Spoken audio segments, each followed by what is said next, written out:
El producto de la estrategia de la empresa puede asumir distintas formas de administración, como sistemas centralizados, descentralizados y divisiones por unidades de negocio. La estrategia organizacional conlleva el paradigma que la estructura sigue a la estrategia, pues este concepto es fundamental para el éxito de la implementación de las estrategias. En general, cualquier estrategia de crecimiento o diversificación implica cambios en la estructura organizacional, además de ser básicos como la constitución de nuevas unidades de negocios y de nuevas funciones, más aún implementación de estrategias enfocadas en la comprensión del cliente, pues estas presentan ambientes propicios para la innovación, por lo cual los esquemas de trabajo deben ser cambiados y por ende el cambio cultural es un tema súper relevante. En el mundo actual, altamente competitivo y donde los poderes de negociación se acercan cada vez más a los clientes, es necesario enfrentar con organizaciones adecuadas estas situaciones. Lo anterior impone sobre las organizaciones la necesidad de desarrollar e incorporar la clave con la capacidad orgánica de comprender y compartir, además de comunicar la dinámica estratégica, aquella en la cual intervienen las variables del entorno, las expectativas de valor de los involucrados y los objetivos delineados en el proceso declarativo.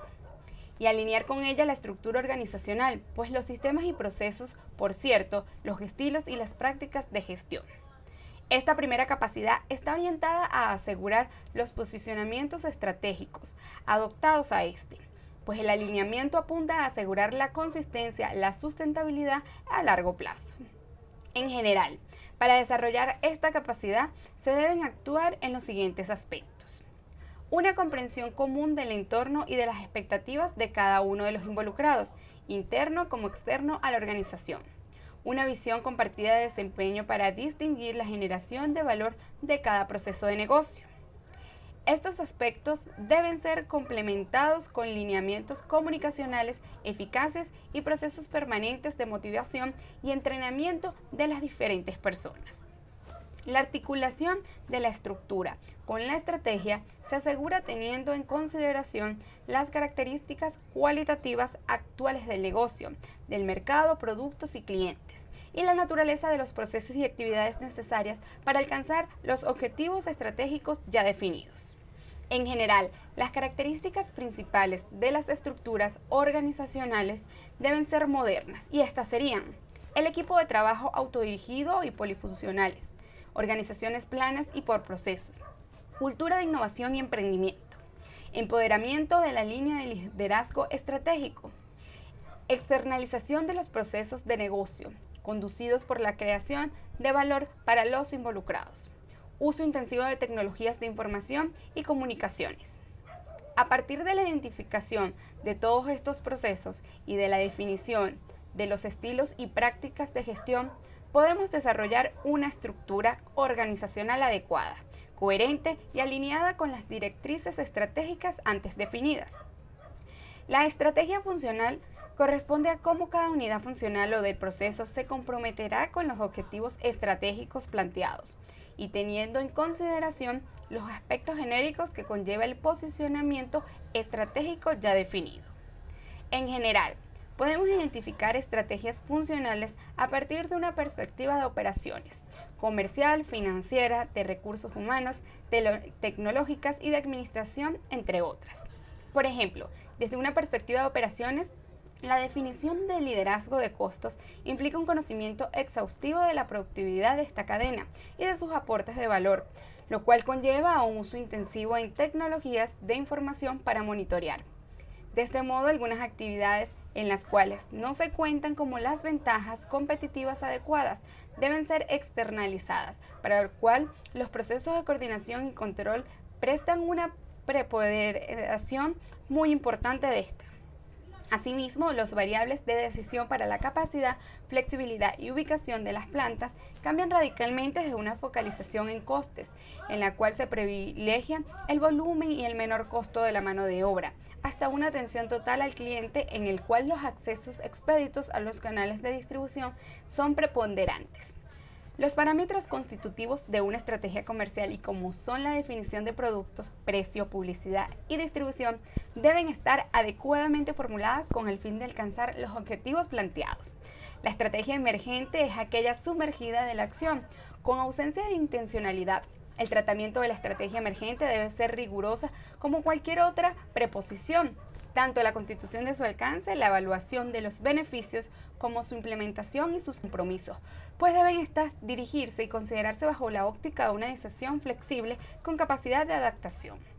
El plan de negocio con la estrategia formulada se convierte en un plan o programa constituido de acciones y proyectos de corto y largo plazo, con una clara identificación cuantitativa como cualitativa de los compromisos, de modo de lograr medir ex post del cumplimiento de estos. Este plan es de los que ampliamente se denomina plan de negocios. A continuación se muestra en detalle los aspectos que se deben considerar para un buen plan de negocio.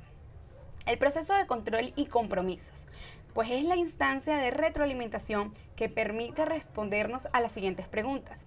¿Cuán desviados estamos de nuestra ruta trazada? Y más importante aún, ¿cuál es el grado de cumplimiento de los compromisos asumidos por la organización? Pues el modelo de compromisos, pues estos compromisos asumidos por una organización los podemos ordenar de acuerdo al concepto de, por ejemplo, el cliente final, el dueño, los trabajadores, los proveedores y la comunidad. Por otra parte, estos compromisos organizacionales se traducen en compromisos de las personas que componen dicha organización. De este modo, la esencia de un sistema de control de negocios está en los compromisos personales que se asumen en cada uno de ellos. Pero ¿cómo diseñamos un sistema con las características anteriores? La clave está en una cultura de autocontrol. Se debe crear y de asumir compromisos alcanzables, además de generar una métrica. Para que ello es fundamental utilizar artefactos simples, como por ejemplo, un acta de acuerdos y compromisos de una reunión determinada, donde se detallan los compromisos asumidos y los indicadores de satisfacción.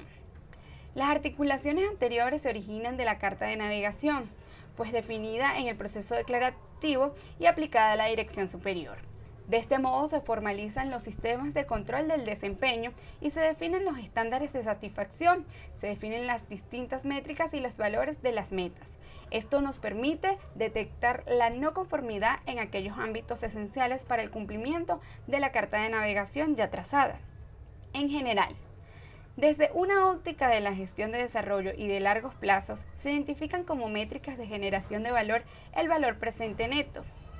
Desde una óptica de la operación, la literatura de control de gestión nos provee una gran cantidad de indicadores para observar el comportamiento de la organización en su producción, comercialización, calidad, entre otras. En la práctica, esto se traduce en el presupuesto de operaciones, que tradicionalmente se compone de los estimados para el periodo comparado con el real del periodo y con los del periodo anterior.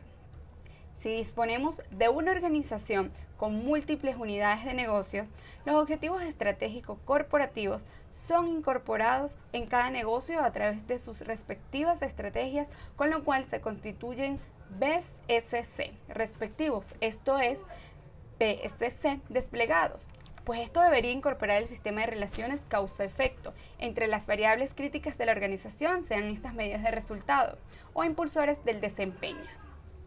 La multiplicidad de relaciones causa-efecto y por ende de compromisos asumidos en una organización compleja hace necesario disponer de sistemas de apoyos basados en las tecnologías de la información y de las comunicaciones existentes.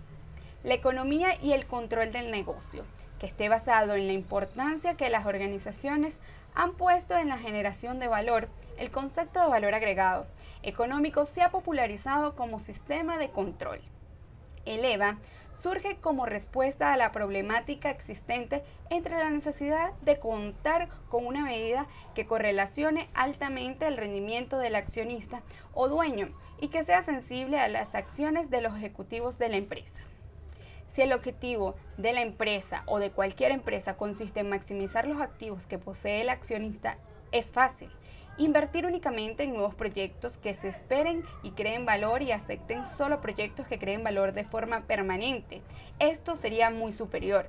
Sin embargo, cuando la administración busca una regla igual de precisa para la evaluación de sus inversores, pues corrientes, no es tan fácil. Se usa a menudo ventas totales, utilidades totales o incluso tasas de rentabilidad sobre sus activos netos para poder distinguir los distintos comportamientos de los diferentes negocios. Esto tiende a distorsionar la conducta del inversor de la administración que ésta requiera.